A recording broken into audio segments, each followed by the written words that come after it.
బతుకమ్మ నుంచే మొదలు పెడతాం. అయితే రెండు విషయాలు మీరు చాలా వాటి సంగతి చెప్తూ వాటి ఉత్పత్తి అవి ఎంత ప్రాచీనమైంది, ఎన్ని వందల సంవత్సరాలు వేల సంవత్సరాల క్రితం ఉంది అని చెప్తున్నప్పుడు బతుకమ్మ అనే పదం ఈ పండుగకి ఎట్లా వచ్చింది అనేది ఒకటి. రెండవది, ఇది మొదటి నుంచి కూడా స్త్రీ ప్రధానమైన మహిళా ప్రధానమైన పండుగనైనా దాంట్లో పురుషులకు ఎందుకు భాగస్వామ్యం లేదు అనేది రెండవ ప్రశ్న.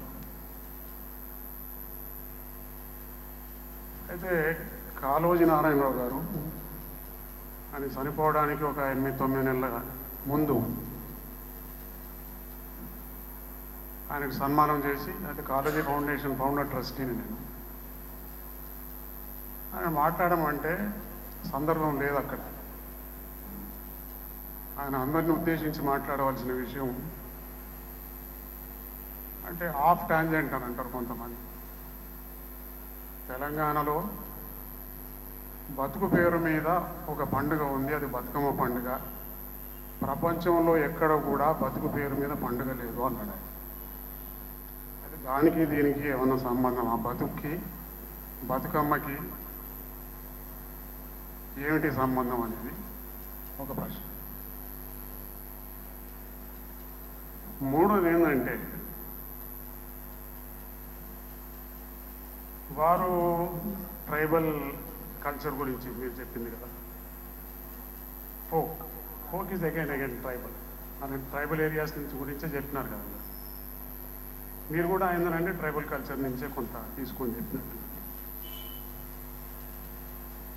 ఇప్పుడు ఏ సంస్కృతి అయినప్పటికీ కూడా ఒక సంస్కృతి అది సజీవంగా ఉండాలని అంటే ఆ జీవిత విధానం ఉంటేనే ఆ సంస్కృతి సజీవంగా ఉంటుంది.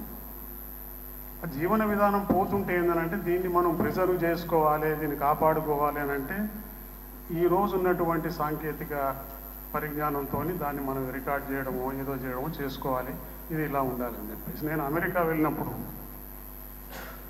అక్కడ ఒక మ్యూజియం, వాషింగ్టన్లో ఒక మ్యూజియం ఉంది. ఆ మ్యూజియం చూస్తే అమెరికన్ వే ఆఫ్ లైఫ్ అనేది తీసుకొచ్చి, అది అక్కడ ఏంటంటే 1770 తర్వాతనే అక్కడ నాగరికత, అంతకుముందు నాగరికత ఉన్నట్టుగా చూపించరు. వాళ్ళు అక్కడ ఏం చూపిస్తారంటే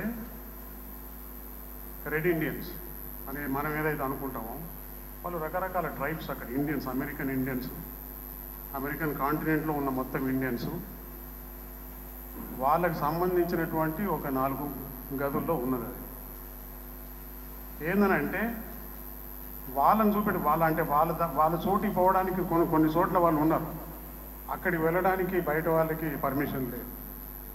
ఎందుకంటే వస్తే మా సంస్కృతి ధ్వంసం చేస్తారనే ఉద్దేశంతో వాళ్ళకి ఆ చట్టం ఉంది, చట్టం ప్రకారంగా దాన్ని ప్రొటెక్ట్ చేసుకుంటారు. వాళ్ళు మాత్రం ఈ సంస్కృతిలోకి రావచ్చు, కానీ ఈ బయట వాళ్ళు మాత్రం అక్కడికి వెళ్ళడానికి వీల్లేదు, వెళ్తే చంపేస్తారని చెప్పేసి ఏదో రకరకాల పుకార్లు అక్కడ వినడం జరిగింది.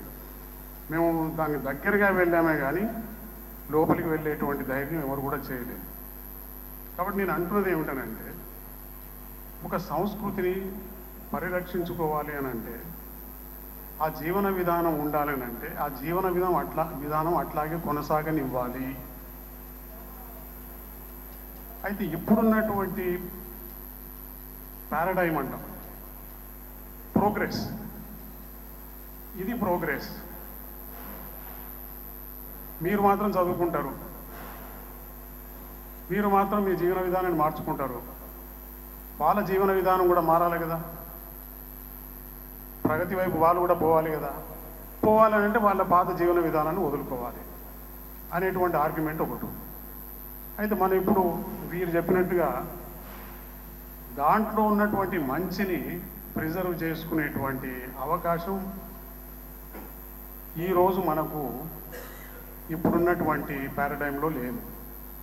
మెడిసిన్స్ గురించి వారు చెప్పారు కదా, ఆ మెడిసిన్లో ఉన్నటువంటి గ్యాంగ్రీన్, ఫర్ ఇన్స్టెన్స్ గ్యాంగ్రీన్ గురించి మాట్లాడుతూ ఒక హోమియోపతి వైద్యుడు ఏమన్నాడంటే, హోమియోపతి మామూలుగా ఏందనంటే మాకు తెలుసు, వాళ్ళు కూడా ఏందనంటే ఏదో ఇస్తారు జరుగుతుంది. ఇది మా విధానంలో లేదయ్యా, హోమియోపతిలో మేము ఏం చేయలేము, ఏదో చేస్తాం, అలోపతిలో కూడా పెద్దగా ఏం చేయలేరు, ఎందుకంటే అది ముదిరిపోయిన తర్వాత కాలు కొట్టేయాల్సిందే. దీనికి ట్రైబల్ మెడిసిన్ ఒకటే ఉంటుంది, ఇవి ఫలానా చోట ఉంది, మీరు ఫలానా చోట పోయి మంచిగా చేసుకోండి. ఒకవేళ ఆ జీవన విధానం లేకపోతే, ఆ ట్రైబల్ మెడిసిన్ లేకపోతే, దానికి క్యూర్ ఏదైతే ఉందో మనం ఇంటిగ్రేట్ ఎందుకు చేసుకోవడం లేదు? ఇక్కడ ఇంటిగ్రేట్ చేసుకోలేని పరిస్థితి లోపల వాళ్ళ జీవన విధానాన్ని కొనసాగించే పరిస్థితులు మనం ఎందుకు క్రియేట్ చేయడం లేదు అనేది ఒక ప్రశ్న వస్తుంది. మూడవది ఏంటంటే, అంటే ఒక చిన్న సైడ్ వాళ్ళు చెప్పినారు కదా, మీరు ఎక్కడి నుంచి వచ్చిందో అని చెప్పేసి అంటే ఫలానా డిస్ట్రిక్ట్ ఫలానా ఊరు. అమెరికాలో 3 నెలలు ఈ తెలంగాణ సందర్భంలోనే అక్కడ ఉండి అందరికీ మాట్లాడుతూ ఉన్నప్పుడు వాళ్ళు అడిగారు, మీరు ఎక్కడి నుంచి వచ్చినానంటే మా ఫలానా జిల్లా ఫలానా జిల్లా. ఎక్కడ చదువుకున్నాడు సార్? 30 ఏళ్ళు మేము హైదరాబాద్లో ఉన్నాం, ఇక్కడికి వచ్చి 40 ఏళ్ళు అయింది. కానీ వాళ్ళ జిల్లాలతో ముడిపడి ఉన్నటువంటి విషయాన్ని, మరి మీరు అక్కడ లేరు కదా, ఇక్కడ పుట్టింది కాదని చెప్పేసి మా నాన్న మా తాత అక్కడ వాళ్ళని చెప్పేసి చెప్పుకున్నారు. ఎవరు చెప్పుకోలేదు అనంటే, మీరు ఎక్కడ వాళ్ళు అనంటే, ఒకవేళ వాళ్ళు తెలంగాణలో ఉన్నప్పటికీ కూడా తెలంగాణతో అసోసియేట్ కావద్దు, నాకు గుర్తింపు దాని నుంచి రావద్దు అని అనుకునే వాళ్ళు ఎవరైతే ఉన్నారో వారు తెలంగాణ వాళ్ళు కాదు. మాది హైదరాబాద్. మాది హైదరాబాద్ అంటే అంటే అంతకుముందు ఎక్కడ ఉన్నారు హైదరాబాద్ అంటే మొదటి నుంచి హైదరాబాద్. తర్వాత వాకప్ చేస్తే తెలిసింది ఏంటంటే అసలు వాళ్ళు ఇక్కడ వాళ్ళు కాదు, ఆంధ్ర నుంచి వచ్చిన వాళ్ళు. ఆ పక్క ఉన్న వాళ్ళని అడిగితే ఏమవుతుందనంటే, సార్ వీళ్ళు కాదు, వీళ్ళు సెటిలర్లే సార్, సెటిలర్లే అట్లా చెప్పుకుంటే హైదరాబాద్ తెలంగాణ మాది అంటారు కానీ హైదరాబాద్ అంటారు వాళ్ళు. అసలైన తెలంగాణ వాళ్ళు ఎప్పుడు కూడా వాళ్ళ జిల్లా పేరు చెప్తారు, వాళ్ళ తాలూకా పేరు చెప్తారు, మిగతా విషయాలు చెప్తారు. అదొకటి నాకు అమెరికాలో కూడా చాలా చోట్ల నాకు కనపడ్డది. ఇక్కడ మనం ఇవాళ ఏంటంటే హైదరాబాద్ అని తక్కువ చెప్పుకుంటాం. ఇప్పుడు మనం మాట్లాడి తెలంగాణ సందర్భంలో మాట్లాడుకుంటే మాత్రం మీరు ఏ జిల్లా అంటే నేను మెదక్ జిల్లా అని చెప్పేస్తాను. అది మాత్రం అందరికీ ఉంది, మన నల్గొండ అని చెప్తాను, అంటే గర్వంగా చెప్పుకుంటాం. నేను ఏదో నేను హైదరాబాద్లో ఉంటాను కాబట్టి నేను గొప్పవాని అనే ఫీలింగు ఈ మధ్యకాలంలో మాత్రం చాలామందికి అది కనపడుతుంది. ఇంకొక విషయం ఏంటనంటే, ఇప్పుడు విన్న దాంట్లో అంతా కూడా ఏంటనంటే వైవిధ్యం అనేది, వైవిధ్యం బహుళత్వం, ఈ 2 విషయాలు మాకు ప్రస్ఫుటంగా కనపడుతుంది. వైవిధ్యాన్ని గుర్తించాలి అనే విషయం చాలామంది, ఒక రెడ్ ఇండియన్ రాసింది జమకే హై వాటర్ అని, అసలు diversity is the fact of life, singularity is the death of life అన్నది. ఆయన రెడ్ ఇండియన్ లైఫ్ గురించి రాసుకుంటూ కూడా ఆయన ఏమంటారంటే వైవిధ్యం ఉండాలా, వైవిధ్యం లేకపోతే వైవిధ్యం ఫ్యాక్ట్ ఆఫ్ లైఫ్. మీ నేచర్లో పోయి చూడండి, వైవిధ్యం ఉంటుంది. వైవిధ్యం లేకపోతే నేచర్ ఏముంది? అన్ని పూలు ఒక రకంగానే ఉన్నాయనుకోండి, అది వైవిధ్యం కాదు. అన్ని రంగులు ఒకటే రంగులు ఉన్నాయనుకోండి, కొన్ని జంతువులకి వాటికి బ్లాక్ అండ్ వైట్ తప్ప ఇంకేం కనపడదంట, మనకు అనేక రంగులు కనపడతాయి. It has to do with the eye, కనుకు సంబంధించింది. Our eye can see so many colours. కొంతమంది చూడలేరు, బ్లాక్ అండ్ వైటే కనపడతాయి. కాబట్టి ఆ రకమైనటువంటి ఇప్పుడు కల్చర్కి మనం చేరుకుంటున్నాం, make everything black and white. ఆ సోషల్ సైన్సెస్ కూడా సంబంధించి క్వశ్చన్ అడిగితే సోషల్ సైన్సెస్ ఎందుకు అని అంటే, పోస్ట్ హ్యూమన్ సొసైటీ అనేటువంటి ఒక వాదం ఈ మధ్య వినపడుతుంది. ఇంకా ఏముంది, ఇంకా హ్యూమన్ కాదు అసలు, everything will be taken over by science and technology, that will determine our future life. ఇక మనం ఎందుకు హాయిగా కూర్చుంటాం, సైన్స్ టెక్నాలజీ అని చేసేసుకుంటాం అనేటువంటి పోస్ట్ హ్యూమన్ ఆర్గ్యుమెంట్ కూడా ఒకటి వచ్చింది. ఆ విషయం మనం గుర్తుపెట్టుకోవాలి. అయితే ఈ తెలంగాణ సందర్భం విషయం వచ్చినప్పుడు, ఆంధ్రప్రదేశ్ రాష్ట్రం ఏర్పడాలంటే ఆంధ్రప్రదేశ్ పేరు ఆంధ్రప్రదేశ్, తర్వాత అంతకుముందు ఉన్నది విశాలాంధ్రవాదం. ఈ విశాలాంధ్రవాదాన్ని ముందు పెట్టిన వాళ్ళు ఎవరు అంటే కమ్యూనిస్టులు. ముఖ్యంగా ఏంటంటే సుందరయ్య, విశాలాంధ్రలో ప్రజారాజ్యం. సరే, ప్రజారాజ్యం పక్కకు పెడితే కాసేపు విశాలాంధ్రవాదం. అని ఏమన్నానంటే తెలుగు వాళ్ళంతా ఒకటే జాతి. ఎందుకు ఒకటే జాతి అని అంటే ఒకటే భాష, ఒకటే సంస్కృతి, ఒకటే చరిత్ర, ఒకటే ఆర్థిక వ్యవస్థ అని చెప్పి దాన్ని ప్రూవ్ చేయడానికి ఆయన రాసిండు. ఆయన దానంత shoddy treatment of a people and culture, ఆ డైవర్సిటీ ఆయన ఎక్కడ కూడా చూపెట్టలేదు. తెలంగాణ గురించి చాలా తక్కువ. ఆ తర్వాత జరిగింది ఏంటనంటే ప్రామాణిక భాష అని ఒకటి తీసుకొచ్చి తెలంగాణకు దాంట్లో స్థానం లేదు. ప్రామాణిక భాషలో కల్చర్ కూడా సింగులర్ కల్చరే. తెలుగు కల్చర్ అంతా ఒకటే కల్చర్. ఇప్పుడు ఇవాళ అయితే సినిమా కల్చర్, సినిమాలో కూడా ఏంటంటే ప్రామాణిక భాషనే పెట్టేసి మిగిలిన భాషలన్నీ ఏంటంటే పెరిఫెరల్ టు ఇట్. ఇక్కడ ఏమైపోయిందనంటే మన బహుళత్వం ఏదైతే ఉందో, మన వైవిధ్యం ఏదైతే ఉందో దాన్ని దెబ్బతీసింది ఆంధ్రప్రదేశ్ రాష్ట్రం వచ్చి. మీరు అన్ని రంగాల్లో మనం అదే మాట్లాడుతున్నాం కదా, మన కల్చర్ని దెబ్బతీస్తున్నారు, మన భాషను దెబ్బతీస్తున్నారు, మన వే ఆఫ్ లైఫ్ని దెబ్బతీస్తున్నారు, మన పండుగల్ని కూడా వాళ్ళు అసహ్యంగా చూసుకుంటున్నారు, వెటకారంగా చూస్తున్నారు అని చెప్పేసి మాట్లాడుతున్నాం కదా. కాబట్టి ఏంటంటే తెలంగాణలో మనం వైవిధ్యాన్ని గుర్తిస్తున్నాం, వాళ్ళు వైవిధ్యాన్ని గుర్తించలేదు. కాబట్టి మూసపోసినట్టుగా ఏదంటే బ్లాక్ అండ్ వైట్గానే వాళ్ళు ఏం చేస్తున్నారంటే తెలుగు కల్చర్ని సింగిల్ కల్చర్గా చూపెడుతున్నారు. కానీ దాన్ని బ్లాకు అయిన దాన్ని వైట్ వాళ్ళు చూపించేది. ఈ సందర్భంలో నాకేంటనంటే ఇది రెలవెంట్ పాయింట్గా నాకు కనపడుతున్నది. కాబట్టి వైవిధ్యాన్ని గుర్తించి మనం వైవిధ్యాన్ని ప్రమోట్ చేయాలనే ఉద్దేశంతో నేను ఈ మాట చెప్పడం జరిగింది. వారు దీనికి రెస్పాండ్ అయితే ఐల్ బి హ్యాపీ.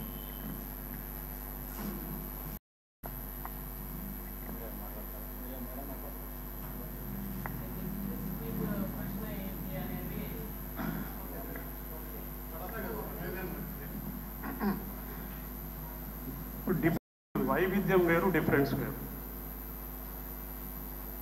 మల్టిప్లిసిటీ ఏదైతే ఉందో, multiplicity is different and singularity is different. మల్టిప్లిసిటీలో డిఫరెన్స్ ఏదైతే ఉందో you are constituting the difference into a subordinate position. మీరు మాకంటే డిఫరెంట్. ఈ డిఫరెన్స్ ఏదైతే ఉందో మీది కల్చర్ కాదు, దాన్ని సబార్డినేట్ పొజిషన్లో చూపించి ఇన్ని రోజులు మనల్ని వాళ్ళు డామినేషన్ అనేది ఎట్లొచ్చిందనంటే ఈ వైవిధ్యాన్ని మీరు డిఫరెన్స్గా చూపించినారు. We are different. అది ఎన్ని విషయాల్లో ఉన్నదంటే భాష విషయంలో కావచ్చు, కల్చర్ విషయంలో కావచ్చు, అన్నింటిలో కూడా ఏందనంటే బతుకమ్మ పండుగ వనస్థలిపురంలో జరుగుతున్నప్పుడు ఒక తెలంగాణ మహిళ వెళ్ళి ఆంధ్ర మహిళను పిలిచి పండుగ జరుగుతుంది, పసుపు కుంకుమ తీసుకొని వచ్చి అక్కడ కూర్చో కొంతసేపు అని అంటే, ఇది పండుగనా, మీ పెండతో ఆడుకునే పండుగ, మీ పండుగనా, మా ఆయన వస్తే గొప్పడతాడు, తిడతాడు అని చెప్పేసి అని చెప్పే ఏహ్యభావం ఏదైతే ఉందో ఆమె ప్రదర్శించిందో, నేను చెప్తాను మీ పండుగల మీ అంటే అట్ల తద్ది గురించి మేము అట్లా మాట్లాడలేదు ఎప్పుడు కూడా. అదేందో తెలుసుకోదలుచుకున్నాం. మీరు మీ భాషలో రాసినప్పుడు అది ఏదనంటే మరి దాని గురించి చాలా చర్చ జరిగింది కాబట్టి ఇక్కడ చెప్పవలసిన అవసరం లేదు. అది రావి శాస్త్రి కావచ్చు, బీనాదేవి కావచ్చు, ఇంకెవరో కావచ్చు, వాళ్ళు మీ మాండలికంలో రాసినప్పుడు దాన్ని అర్థం చేసుకొని చదివినాం. కానీ మీరు తెలంగాణ భాష రాస్తే మీరు ఈ తెలంగాణలో అల్లం ఘాటు ఎక్కువైందండి, అల్లం రాజయ్య రాసిన దానికంటే అల్లం ఘాటు ఎక్కువైందంటే తెలంగాణ భాష ఎక్కువ ఉన్నది ఇక్కడ దాంట్లో అని చెప్పి, ఈ సార్ మీరు ఏంటంటే కింద మేము మా భాషలో మేము ఏమంటామో మీరు రాస్తే కానీ మాకు అర్థం కాదు అని మీరు తెలుసుకోవాలి. మేము తెలుసుకున్నాం కదా, మీరు రాయలేదు కదా, మీరు రాయకుండా ఏంటంటే ఆ వైవిధ్యాన్ని గుర్తించినాం మేము. ఆ వైవిధ్యాన్ని మీరు ఎందుకు గుర్తించలేదని చెప్పేసి ప్రశ్న ఇక్కడ. కాబట్టి దీన్ని నేను ప్రశ్నగా చెప్పట్లేదు, ఒక కామెంట్గా చెప్తున్నా. దీంతో మీరు ఏకీభవించవచ్చు, ఏకీభవించకపోవచ్చు. కాకపోతే ఏంటంటే నేను try to show the diversity, convert diversity your difference, and difference becomes the defining factor of domination. అప్పుడు ఏమవుతుందని అంటే వి అపోజ్ దట్. ఇప్పుడు ఏమవుతుందండి, మనం అసర్ట్ చేస్తున్నాం మా దగ్గర ఉన్నటువంటిది కూడా చాలా గొప్పది, మా చరిత్ర చాలా ఏళ్ళ కింద ఉంది. అప్పుడు ఏంటంటే 20,000 సంవత్సరాలు 30,000 సంవత్సరాల దగ్గర గురించి మనం మాట్లాడుతున్నాం. ఇక్కడ చర్చ్ వాళ్ళని అయితే మనం ఏమంటున్నామనంటే ఇప్పుడు ఒరిజినల్ మ్యాన్గా మనం చెప్పుకుంటున్నాం. ఇప్పుడు ఎందుకు చెప్పుకోవాల్సి వచ్చింది, ఎందుకు దాంట్లో గర్వంగా ఫీల్ కావాలన్నా? There are 2 things, pride and prejudice. You be proud, అంటే తెలుగు వాళ్ళలో ఇట్లా ఉన్నది అనే అంశం మీరు కూడా గుర్తించేది అని అంటే మీరు you feel proud about it. కానీ దాన్ని ప్రెజుడిస్గా చూస్తున్నారు వాళ్ళు. ఆ ప్రెజుడిస్లోనే ఏందనంటే దాన్ని ప్రెజుడిస్ను చూసి మనం అసహించుకుంటున్నాం, మనం ఇప్పుడు అసహించుకుంటున్నాం. మనల్ని అజెక్ట్ చేసుకొని ఏం చేస్తున్నాం అంటే దాన్ని ఒక వెపన్గా వాడుకుంటున్నాం. కానీ ఇది అల్టిమేట్గా ఏంటంటే it should not lead to hatred between two groups of people. కాబట్టి ఏంటంటే వాళ్ళు కూడా వైవిధ్యాన్ని గుర్తించాల్సిన అవసరం ఉంది. కాబట్టి ఒక స్టేట్ ఏర్పడిన తర్వాత ఆ వైవిధ్యానికి గుర్తింపు వస్తుందని చెప్పేసి నేను అనుకుంటున్నాను. Thank you.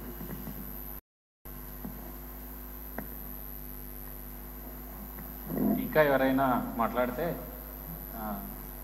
అన్నీ ఒకటిసారి చెప్పొచ్చు. మీరు చెప్పిన దాంట్లో ఒక నిమిషం, మనం అంటే మేము కానీ మనం అనండి జవాబు అంశాలు ఏమి లేవు, ఆయన ముందే చెప్పారు.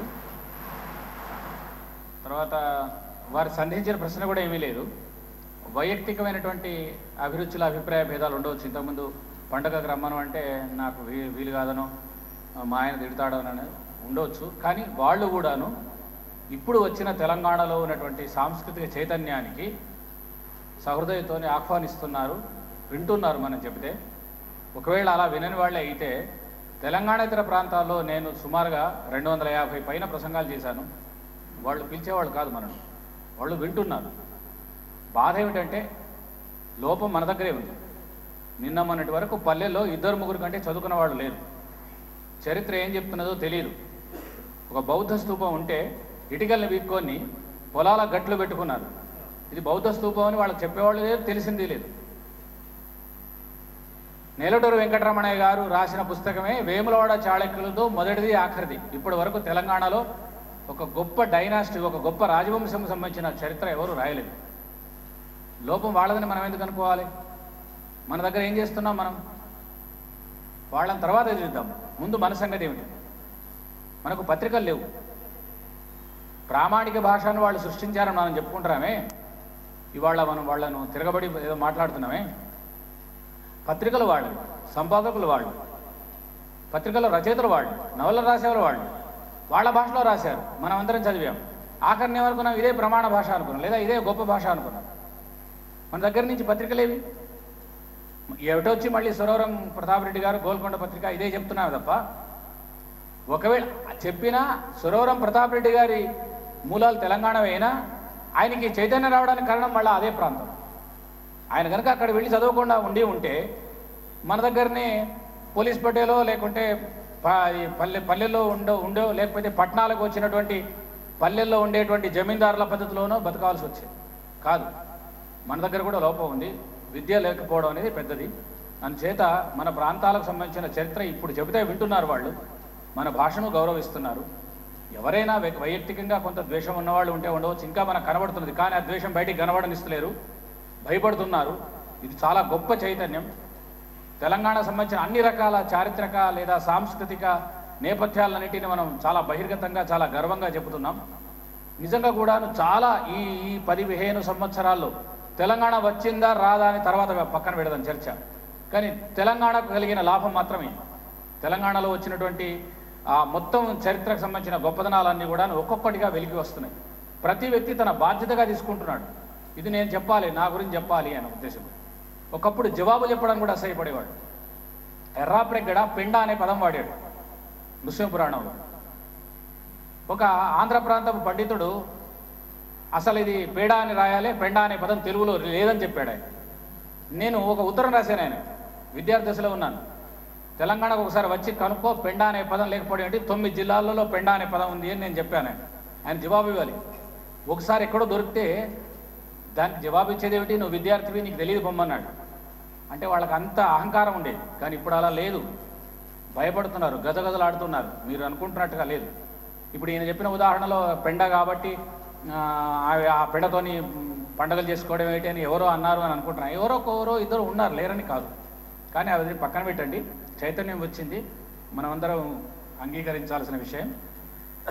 దీని ముగింపు మాట్లాడతారా దయచేసి? చాలా అతీతమైంది కనుక మీరు సూచనని ఏకవాక్యోపన్యాసంలోనూ ద్వివాక్యోపన్యాసంలోనూ చేయండి.